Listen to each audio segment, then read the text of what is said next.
speaker of the eve. Garrett Goldman has been pretty much part of the sanitary district, not part of the sanitary district himself, but he has worked doing architectural drawings and engineering drawings and all of that kind of stuff all these years. And so when it came to the point where our previous district manager retired and we did our search, we decided to hire Garrett Goldman. And so he has been on board for a year? Almost 2 years. Well, you know, those meetings are so fun, I don't pay attention to how time flies. So, come on. And he's going to share with us all about, I started receiving emails when the quarterly sewer fee that you get at your house came and went up twice in 2 years. So he's going to tell you why that all happened. So come on up. And why we got to spend $14 million. It was a lot of fun, huh, Patrick? A lot of fun. More than Okay. one.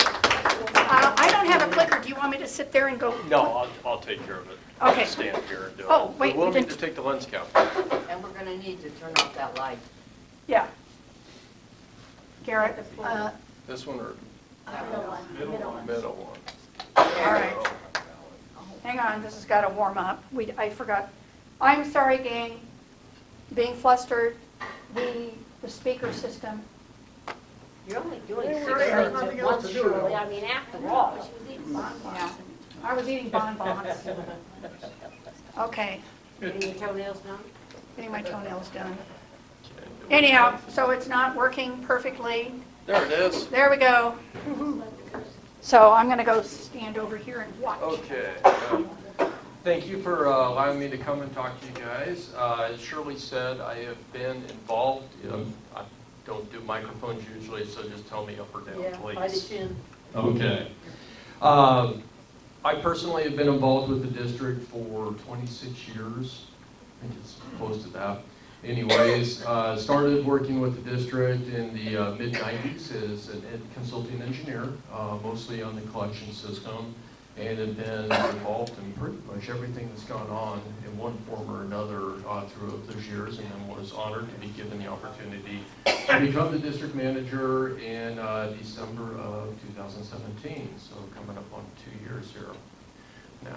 So my intent tonight, I just want to give an overview of what the district is, what we do, and I know Shirley said a lot of people wonder the money that we have and the funds that we have and what those are for, and hopefully we'll shed some light on that.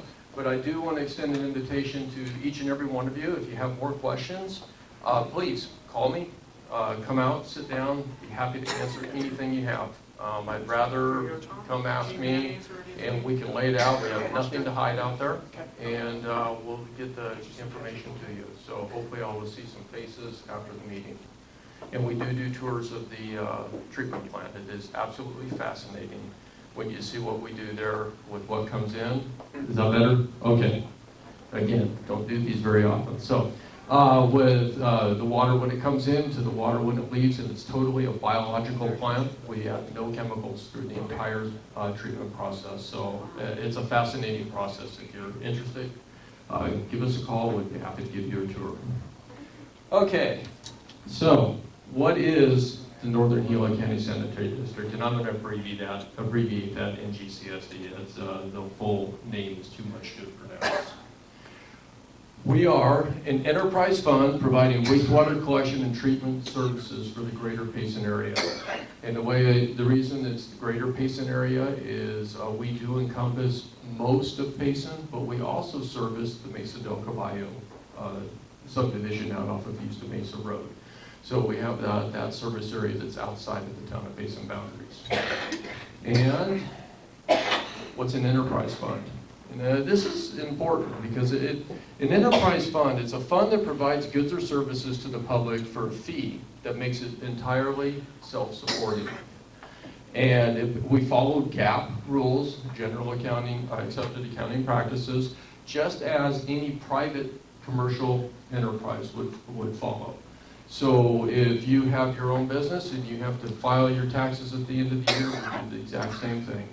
Our financials are in that form. And I would like to just let you know, I mean, the enterprise fund, even though I like to say it's a business without the profit motive, because we're not there to make a profit, we just want to cover our costs. We, as the sanitary district, are not like most businesses though. We can't close our doors. So what we do today impacts perpetually down the road. You can't turn the pipe off, put a plug in the pipe, and say we're no longer going to do this. As in a regular business, you can shut the door and say, I'm gone, I'm retiring. We have to be there for generations on top of generations to come. Because without us, Payson does not exist. You can have all the water in the world you want. If you can't get rid of it, it will not exist. Okay, a little history on us. We are a sanitary district governed under Arizona Revised Statutes, Title 48. There's a big old long section. It's great reading if you want to pick it up and read it before you go to bed.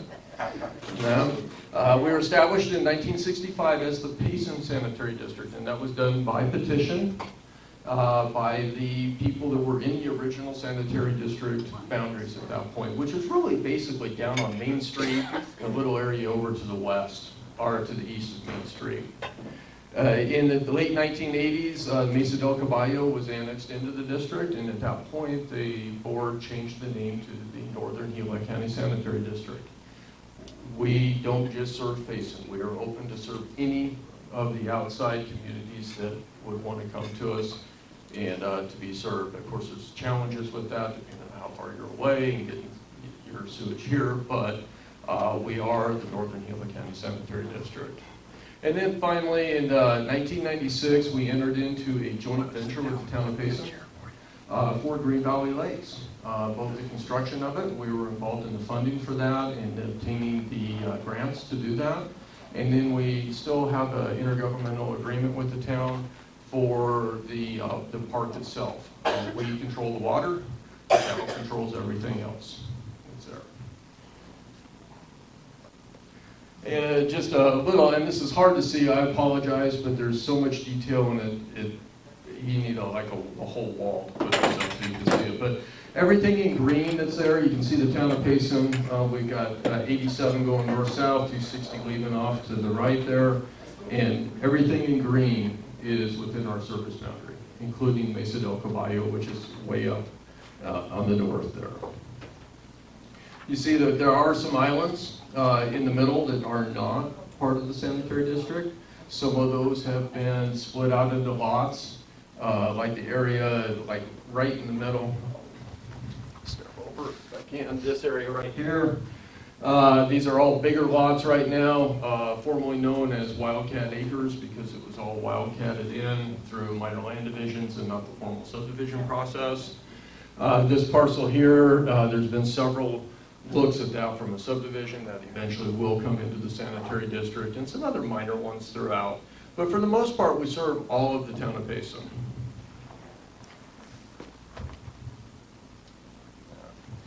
Okay, so what do? Well, we operate under 2 ADQ permits. We have what we call the ZIPDs permit, and that's so that we can put water down American Gulch. Ultimately ends up in the East Verde River and then all the way to the Verde and down into Phoenix. We don't like to do that. We want to keep the water here if we can. So our APP permit, which is an aquifer protection permit, that's the permit that allows us to put water up to Green Valley Lakes. We have the two. We have the option to go both ways. We prefer to go up to Green Valley Lakes whenever possible. We also operate an Arizona Department of Health Services certified laboratory. So we perform anywhere between 1,400 and 1,600 tests a month in our laboratory for compliance and also for our process control. As you can imagine, it's all biological through the plant. We like to say that we're bacteria ranchers. It takes a lot to keep the environment correct for them. We serve approximately 10,000 customer accounts. Now that's not the population, that is the actual account number. So there's 10,000 commercial and residential connections to our system out there that we serve. And we do this all with a staff of 22 people. And I just want to put that in perspective because I use the Fountain Hills Sanitary District a lot as a just a sounding board for us because we're very similar in size, flow, population, everything, within 10 to 20% of us all the way around. They have over 44 employees. We do it with 22, and we stay within permit. In fact, we just received, the board received a few months ago from ADEQ, a bronze certificate for voluntary environmental stewardship because we have been so good at staying within our permits. I believe we're up on 12 or 13 years since we've been out of permit. So, a lot to be said for that. Okay, so we have the district plan, aerial view of it. A little hard to see, but you can see on the right side, that's pretty much our treatment facility. The big white thing in the middle is our solids handling building. And then over on the left side there, you can see we do have a solar array. That was put in, I think, almost 8 years ago. I was asked by the board to do an analysis on that. It's been close to a year ago.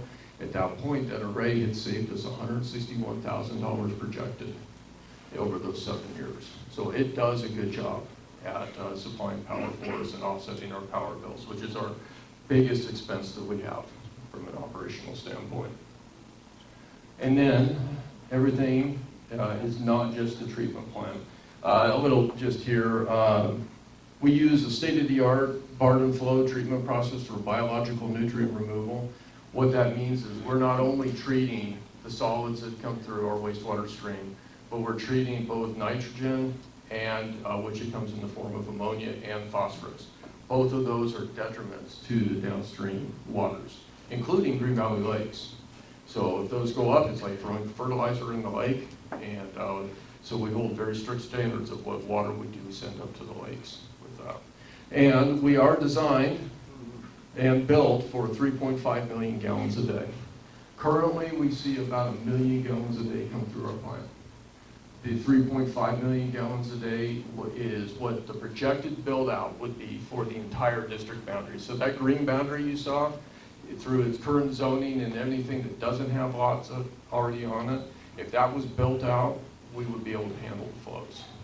You might be asking, why are we built out now when we're only seeing 1 million gallons a day? Well, we're committed to over 2 million gallons a day. And Payson has a really weird demographic.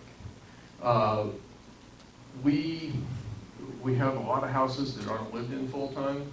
We don't see like Fountain Hills, they see a really high flow in the winter and a low flow in the summer, because who wants to be in Fountain Hills in the summer?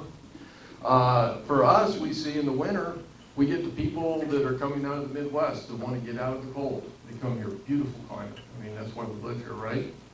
And then in the summer, we get the people coming out of the desert coming up here. So we see a pretty much constant flow all year long. But if every one of those houses was occupied right now, or the lots were built on, we would be seeing a flow of over 2 million gallons a day. The previous plant was 2.2 million gallons a day. And ADEQ has rules that says when you reach 80% of your design capacity, you have to be making more if you're projected to, or building more if you're projected to produce more flows than that. So that is why the board, previous to me getting there, got to spend about $14 million in upgrading the plant to be able to handle those flows. It was pushed by ADEQ at that point. And the plant is what you see. There's a whole bunch of stuff out there you don't see. Okay, so we have our reclaimed water facilities. Now these facilities, they take the water from from the plant up to Green Valley Lake, and then from Green Valley Lake, we take the water from there, what's left over after the town has watered their grass at the lake, what has gone in evaporation into the air or percolation into the ground, and we sell that as reclaimed water. The Payson Golf Course is watered with our water. Chapel Pines at the Rim are partly watered with our water. We have Woodland Meadows, which is the lake down on the end of Longhorn there. That's filled with our water. We have a couple other minor users out there. Those are the big ones, though. What you've got here, these are two booster stations. Yeah. We have 9 miles of reclaimed water. These 2 booster stations, the one on the left is actually at the high school. You drive by it on Longhorn Road. If you didn't know what that building was, it's got a set of pumps in there that pumps the water from there out to Chaparral Pines. And the one on the right, and I apologize, the picture's not the best, is actually at Green Valley Lake. And that's the booster station that drops the water out of the lake to send to our reuse customers. And then, like I said, 6 reclaimed water users out there. You might ask, why do we do that? We could just turn it down and let it go. Well, the water's here, and before C.C. Creighton came in, we were totally groundwater. So why, you know, it's not even environmentally a good environmental steward to just pull the water out of the ground and then turn it down the gulch so that we can feed the valley with water. So we try to reuse everything we can up here, because every drop that's reused out of our system is one less drop that has to come out of the ground or now C.C. Creighton to be used in houses. So really, you know, we consider ourselves as probably the best environmental protection group that's out there, organization. We try to take it from, we make it possible for everything to exist here. I mean, this restaurant would not exist if it did not have a place to put its waste. To taking the tail end of that, putting it back up, and then the revenue stream that comes off of the reclaimed water sales supplements the user fees. So we take that goes right back into our operation and maintenance budget. And then we get the biggie, our collection system. So I just snapshotted just a little bit of our collection system kind of around the Rumsey Park area here. We have 156 miles of gravity lines ranging from 6 inches in diameter to 36 inches in diameter. 24, a little over 24 miles of low pressure sewer lines. Those range from 1.5 inch diameter up to 4 inch, I believe. And then force mains, because not everything can gravity flow to our plant, so we have to pump some of it to get there. And those range anywhere from 4 inch up to 10 inch. We have 3,339 manholes out there. And that's a lot. Those are access points to us. So every time you drive around, you see one of them. In the road, there's 3,300 and almost 40 of those out there that we have to maintain.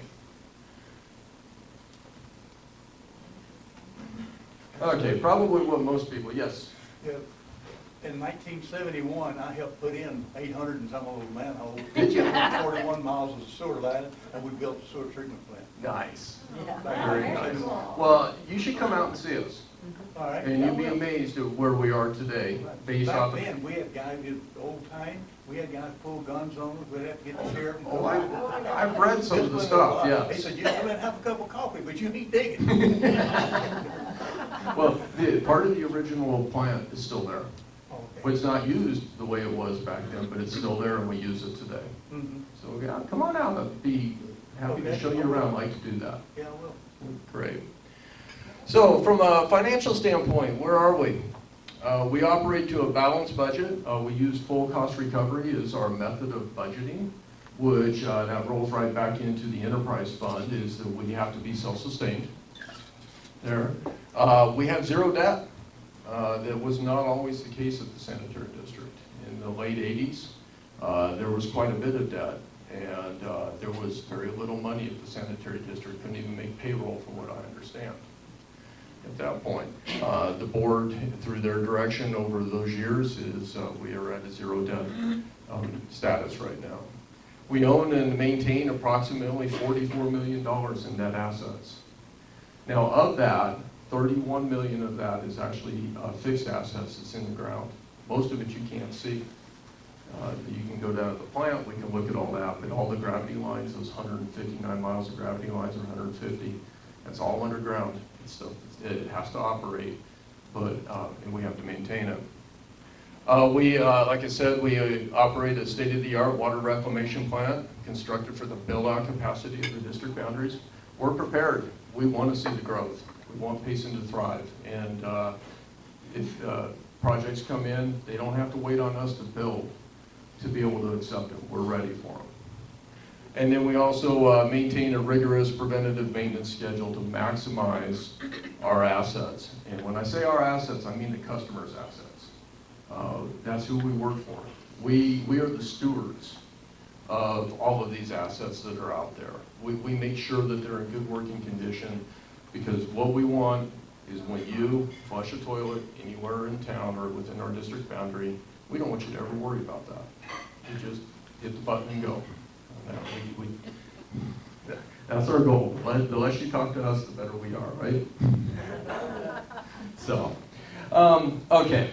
So from a budget standpoint, I want to spend a little bit of time on that, and I apologize, it's a little hard to read. But for our balanced budgets at the top, we have several different funds. The far left one is our user funds and our user fees, and that's actually what your user fees, what you pay on a monthly basis, goes to. And that funds our daily operation and maintenance of district facilities. We'll go into a little more detail on that. Then down at the bottom, we have what we're calling the FER. It's a Facility and Equipment Replacement Reserve Fund. That's basically there to be able to replace those facilities when they reach their lifetime. You buy a pump, that pump is not going to last forever. At some point, you have to replace it. For those that deal with financials in the business world, that's your depreciation right there. You have to have the money to be able to replace it when it is at its lifespan. And then as we go over to the right, we have we have new capital outlay down there. You have to always be moving forward. If you're not moving forward, you're moving backwards. And there is no status quo. And then on the other two on the right then, the wastewater treatment plant, facility improvement fund, and the capacity or collection facility improvement fund, those are intended and funded very specifically to pay for the upgrades that are required for new developments coming in. And those developments, like in the case of the treatment plant, the treatment plant's built out, but those monies are reimbursements for that initial investment that was put in to make sure that the plant is ready for whatever flows that come down to it. And we'll go into each one of these in a little bit of detail here. So the user fee, meant to cover the day-to-day operation and maintenance costs. And that is everything. That's electrical, that's chemical costs. So we do have some chemicals that we have to use for cleaning and stuff like that, all the way down to our electricity. And I did mention electricity is our biggest single cost that we have out there. It pales my house electrical bill every month. So I'm just glad when I write that one, I'm not writing the district's one too. Currently, we're at $24.60 a month for a residential unit, and as Shirley mentioned when she introduced me here, I want to give a little background on this. So, from fiscal years 2007 to 2018, it's an 11-year period, we stayed at $20 a month. That was great, but what did that result in? We have an aging rate structure, and for the last few years of that, 5 out of 6 years, we had a sustained deficit. Now, we could manage that, and we did manage that, but that's not a good long-term plan. You can't continue to run at a deficit and be able to maintain into the future. At some point, it has to balance out. And fiscal year 2019, we raised to $21.80 a month. That was a 9% increase. And this last year, July 1st, which is our fiscal year, we went to $24.60.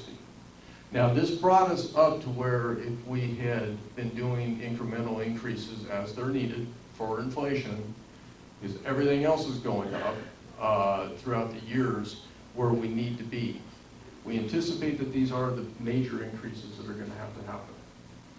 But we are running at a balanced budget. And I'll just throw this up there. We did an analysis because we wanted to know, are we out of whack on this or not? And if you take the $20 a month and using the U.S. Department of Labor published inflation rates for the period between 2007 and 2019, we should be at $25.38 just to stay up with inflation a month. We're at $24.60. We're under what inflation says we should be. Yeah, but still, I wanted to put this in perspective. Things go up. The costs of trash, electricity, I mean, you guys seen what happened to your APS bills, I know what's happened to mine on that. And then just a little side note, our commercial user fees are based on verified water use. The residential we build at, everybody's the same as far as the residential goes. Commercial is what you produce, is what you pay. It's all a percentage at that point. And we move into the other funds that were listed up there, and these are board dedicated funds. So, yeah, we have money in those, but we can't, as a staff, I can't go spend that money. I have to petition the board, which is generally done during our budgeting process, presented in May at our monthly board meeting. We meet the second Tuesday, or second Thursday of every month, and at 12 o'clock at the district. We present all of this in detail, what backs these numbers up. We have it all out there. But these funds, and I'll step through these quickly, and then we'll look at what's actually in the funds. The Wastewater Treatment Facility Improvement Fund. That was the primary fund that funded the expansion of the plant from 2.2 to 3.5 million gallons a day. It is intended as the, to be the fund that people pay into to be able to increase the capacity or the efficiencies of the system to be able to actually handle the flows as they come down as pacing grows. Very similar to that is the Collection System Improvement Fund. That one's specific for the collection system. We hold them in two separate pots of money so that we know which side of the fence we're pulling the money out of when we're doing projects in that. And I do want to say that both of those I was involved in from an engineering standpoint. There are engineering studies that went behind those that set those numbers. Those weren't pulled out of the air. We made assumptions, some good, some bad, but they've played out throughout the years, and they make sense. They're backed up by engineering studies. Then we have the Facility and Equipment Replacement Reserve Fund, and that is utilized to fund existing equipment and facilities replacement. All of our stuff wears out. From the pipes in the ground, they break, they get old, they corrode, some of them do, manholes definitely. Our pumps, everything we do down at the plant is mechanical in some form or fashion. It has to be maintained. It has to be replaced at some point in time. And that's what that fund is intended to do. We have a new capital outlay fund, that's what we identify on a yearly basis is things that are needed to keep the district relevant in the industry and also to keep us moving forward.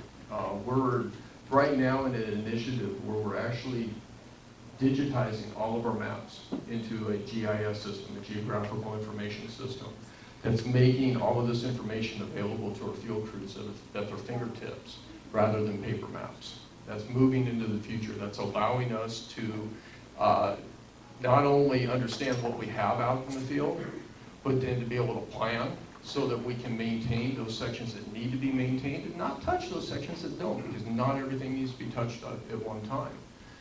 We are moving into a full asset management plan, and that is in the benefit of our customers. The more we know, the more information we have at our fingertips, the better decisions we can make. We're there. And then we do have an operating contingency fund, and this is recommended through GAAP, generally accepted accounting practices. What we have been advised is that you should have about 6 to 9 months of capital, operating capital, in a reserve fund for those things that go bump in the night. The unforeseens out there. It means that we're able to maintain our level of service for 6 months and not have to take any more money in. Would that happen? Hopefully not. But if it does, we can maintain that for 6 months and be able to still perform our functions. This is a summary. The actual numbers as they exist today. The left-hand column there, the balance as of 6/30/19. These are the audited financial numbers in each of those funds. And you'll see that they do total up to $10 million, but every one of those has a dedicated purpose. It's out there. The projected revenue coming in this year, and then what we're projecting to spend. If you look at that, we're going to spend about 1.1 million out of the wastewater treatment plant facility improvement fund. Those are for efficiency upgrades to the plant that will allow us to better handle future flows coming into the plant. We've identified them now, getting them in the ground so that we don't have any problems in the future. We're not spending anything in the collection system improvement fund. That will be next year and the year after, I'm sure. We're still identifying out in the collection system exactly what the status of the entire collection system is. And per that engineering study that I had talked about, we continually update that. We maintain a master plan of our collection system, which has a hydraulic model. So we know where there's bottlenecks in the system. We know sections of line that need to be increased as developments happen. Like that one piece up in the north that I said that several people would have looked at from a subdivision standpoint. When that comes in as a subdivision, because it will at some point in time, there is a project that has to happen downstream to accept that. That will come out of that fund right there. Everybody that's coming in will have paid a portion of that. But the people that are specific in there won't be paying the entire thing of it. The FER, that we're looking at spending about 1.6 million this year in maintenance, and that's just going to increase as we get a better idea of what our collection system is out there. And then we did identify $246,000 in new capital outlay that needed to happen this year, and that is in process right now. A lot of those are efficiency things that are happening within our operations, and some of it is new equipment that needed to be purchased. And then you can see here the operating contingency fund. There's about $1.7 million sitting in that. Our operation and maintenance budget is $3.5 million. We're right at 50%. You're keeping that for the things that go bump in the night. It's good practice. So at the end of the year, we're projected to be at $9.3 million total in the board dedicated funds. Now, each and every one of those funds has a purpose. It is slated for something. It may be sitting in the account right now, but there is a project that's slated to take care of or to fund. And in summary, come see us. Well, I tell you, my staff and myself, we love what we do, and we like to show off what we do out there. So if you have questions, you're just curious, whatever the case is, come see us. When are we going to get drains in Star Valley? Star Valley is a different animal. It's not part of this, no. Star Valley would have to be an initiative that started out there, and they would have to come and petition to be within the district. Does the same apply to water? Water goes along the main road. And I'm not the water department, so we only do sewer. I don't have any, I just have my Okay. own well and septic tank. Let me remind you guys that we only have one mic tonight, so I'm going to be running back and forth, or we'll just go across and then back. How's that this time? And kind of keep your questions succinct. And so Garrett will answer them. When I moved from Fargo, we bordered the Red River in the north, so water was not a problem. When I got here in August of 2001, I was very impressed with conservation, which was everywhere. Every sign, every urinal was water. They added more, and the toilets and things, everything was water, low water, which I was very impressed with. And the consumption per capita, if that's the word, of Payson as opposed to Phoenix was like, well, 1/2 or 1/10 or 1/4 was a fraction compared to, of course, we don't have many pools up here either. My question has to do with, now I'm seeing, I've been in the coffee business most of my life, so I know urinals intimately. And now I'm seeing lots of non-water, low pressure, I'm seeing water urinals that use water, and they use lots of it. The waterless toilets are a thing of the past. Is that because of this newfound water we have up here? We can waste it now, sir? Well, That is a town of Payson water department or a town of Payson building department issue. I can't weigh in on that, why they're not requiring that now. And I would just recommend give the town of Payson water department a call and ask them. You get the relationship, don't you? Oh, I get the relationship and I've You seen the get what they relationship. don't use, okay. Yeah, for us, we don't regulate that in the building department or in the building process. We just look at, can we take their water? Yeah. Thank you. Okay, Val has a question. I would like to give you the opportunity to tell us all of the awards that this sanitary district has received in the past. Well, there's a whole pile of them in the district where we just went through a remodel inside the building, trying to fit more people in there. I haven't looked at all of them, but I can tell you that the last one that I was honored to be at the presentation for was for the voluntary environmental stewardship. And we got a bronze, excuse me, we got a bronze level certificate on that. So, But there's more. oh, there are more. Yeah, there's many, many more that are there. I just don't know them off the top of my head. Okay, other questions? I have a question. Okay, Tom has one back here first. I'm trying to see who raises their hands quickest. I'll get over there. Thank you. My question is, according to the slide that you showed, there was about 8 years, I believe, where the rate was standard for the same for each month. Then, in the past year, it has gone up twice, about 20%. What is the rationale of that? Wouldn't it have been better if you would have raised it gradually every couple of years rather than waiting and then dumping us with a 20% increase? So yeah, good question on that.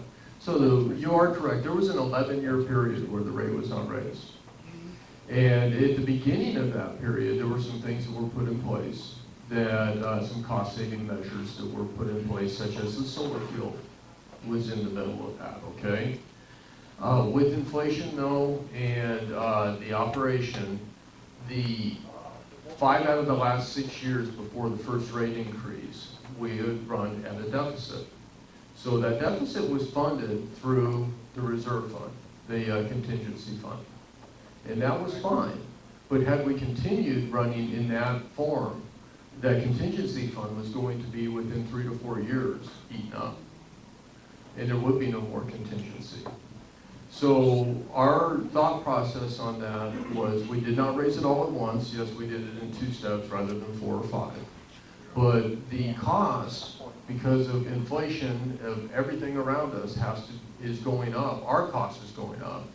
And the thought was to get the cost in line to be able to use a full cost recovery model and cover our costs with our user fees. So if we had, and this was a discussion, but if we had kept it low and stepping it up, we were just continuing to eat into our contingencies. And that contingency fund right now is right at 50%. That's the recommended number for it.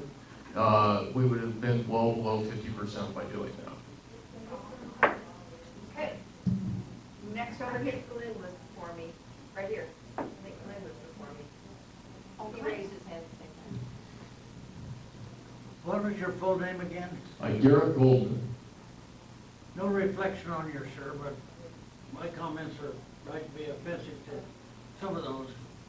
I've done a lot of reading of some of the proposed contracts from this university that's coming in here. And one of the questions that bothered me a lot is their water and sewer hookup was gonna be free. No, I'll show you the wording in the, Okay. maybe you're not aware. But anyway, my daddy always said, figures don't lie, but liars figure. And I don't mean no reflection on you. But everybody had a deal here until a couple of years ago. We find out that there's more deals going on. I haven't looked at your department because I've had confidence and heard you guys done a pretty good job out there. But everybody had a deal. The golf course had a 50-year contract with $1,000 and this We had the highest paid manager, he drew more money than the city manager, than the governor, and all kinds of deals. Husbands and wives, everybody had jobs, you know? And so I'm opposed to the rate of your increase on your sewer. I want to tell you that. Like the gentleman said, could have been easier to come along, because everybody had a deal, and I hope you didn't have one. Well, I can say with confidence that there are no deals out there. We run an open book on that. And as far as the university goes, there was a study done, I was actually involved in that study, as to what that property would take if the project went. That project never got to that point, but there were stipulations that they were going to have to do with some downstream improvements on it, and they would have to pay the capacity fees just like everybody else does, based off of the water usage that they actually produce. So I invite you, if you have questions or you've heard something, come on out and sit down with me. I'd be happy to tell you what we've got, show you, and we can back everything up. Thank you. My name's Darlene. I have a question. I was back in Oklahoma discussing stuff with my family members, and one of them brought up an issue about chemicals and things from pharmaceuticals, even things like estrogen that is being stored in plastic and then it kind of releases into water. Yep. And so what I'd like to know is, what are we doing about it here with all of that stuff that's being flushed down and being seeped down into our water? Well, currently, we're not treating that stuff. Those are called chemicals of emerging, get my wording right here, emerging significance or concern. There's a couple different ways to say it. The EPA, from my understanding, is doing several studies and is getting ready to propose some rules on that. It takes forever for the EPA to get anything done on that. Once we know what the requirements are going to be, our permits will be rewritten at that point, and we will have to add additional treatment to deal with that, because right now they're pass-throughs. So right now, no water treatment service basically is doing anything because there's no EPA rules. Basically, that's what it comes down to. Thank you. And part of the challenges on that is we don't know what to treat for. And in some cases, in many of the cases, the technology is not there to treat for it. And so, you know, the rules have to be made, the technology has to be developed, and at that point we'll be abiding by those rules. Thank you very much. Garrett, I was wondering, just to piggyback on that, now with the town taking the drugs, dump your drugs at the town, because I know before I bet a lot of people just flushed them down the toilet, and now they're encouraging everybody not to do that when you have any kind of prescription medication or any kind of medication, drop them at the town for the Right. drop box. I'm wondering if that was making a difference. Not that we see. Those type of chemicals don't necessarily affect our treatment process. Oh, okay. And so they get passed through, and we don't test for them either. That's not in our requirements to test.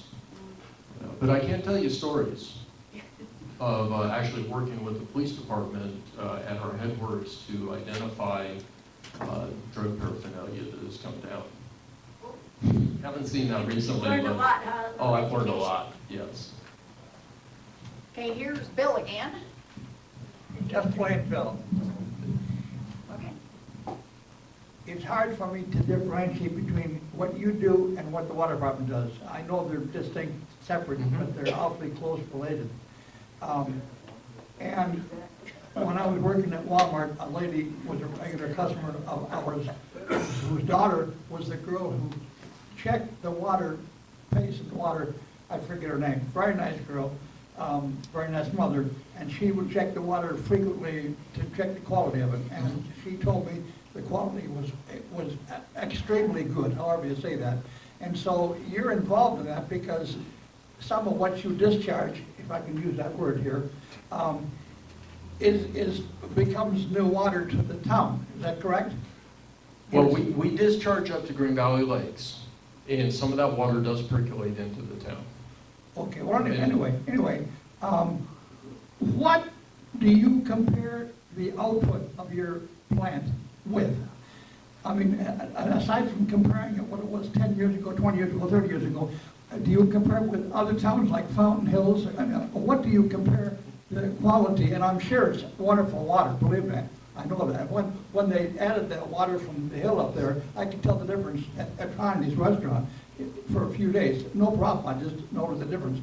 Now I can't. But what do you compare that with to make sure that you're doing at least as good or better than they are? Well, thank you. Well, what those two ADEQ permits that I mentioned earlier, both of those permits are very thick documents, and they have a very strict requirements, compliance requirements that we have to test for. So part of when I said that our lab does between 14 and 1,600 tests a month, and a part of that is for our effluent to make sure that everything that's going out meets those permits. Those permits set our levels for everything from stuff that we can deal with to stuff that we can't deal with, such as copper. I mean, we can't do anything with copper. Well, I have a permit level for that. So that's how we ensure that the water going out is quality water, is by our testing per our permit levels to make sure that we're not above those levels. Thank you. And just to put a little spin on that, the water that we deliver to Green Valley Lakes, I mean, you know, they stock it, they have the fish up there, people use it, right? I would much rather swim in Green Valley Lakes than I would Lake Roosevelt. So I'll just let you know. Okay, this is John. Yes. Yeah, this is just a statement, in working in construction all my life, you know, and doing a lot of sewer lines, and a lot of people don't realize it, but a cockroach is your best friend working in the sewer. If you open up a manhole and there's cockroaches in it, it's okay to go in that manhole and work. If there's no cockroaches in that manhole, and usually it's at the end of a cul-de-sac, if there's no cockroaches in that manhole, you get back, call this guy, bring a tester out, because it's a very, very deadly gas. You get one whiff and you're dead. In Phoenix one time, there was 4 guys, well, 3 of them died. One went in, he was dead as soon as he got in. The fire department, another guy went in, he was dead for it. Another one went in. Finally, the 4th guy said, man, there's something wrong. After 3 had died. And some guys, you know, in subcontracting is going through them. So they'll take a manhole lid off or something, and 99% of the time it ain't gonna happen. But there's one manhole, I'll guarantee you, it's here. It will kill all of you in about 3 seconds. That's the day I get done. Don't ever go out and lift a manhole lid off of a manhole or be around. If a subcontractor, a lot of them don't know this and don't even realize it, but you can get killed that fast. I repaired remember when the big flood went through Phoenix? Mm-hmm.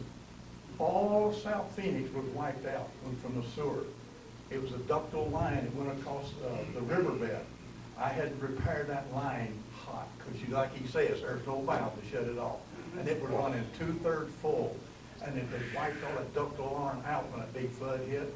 And I had to go take a big backhoe and go dig down and find all of those pipes, because we couldn't get ductile iron in, but from back east somewhere. And I dug down, found all those pipes, and put them all back in and repaired that. It was running 2/3 full hot. Wow. Let me tell you this. Not fun. Yeah. We all have stories to tell. Okay, anybody else? Okay, to get to Glenn, we have sat on the board regarding the university property, and there's a trigger point where they're going to have to increase the line that goes out over to, from that property over to the west to tie into a really much bigger line. So everything's been looked at for that whole thing, and they're going to pay for it. So just so you know, we gave them a rough price. So anyhow, ballparks. But all right, any other questions for Garrett Goldman? Well, thank you very much, Garrett Goldman, for coming. Well, thank you. I appreciate it. I hope to see some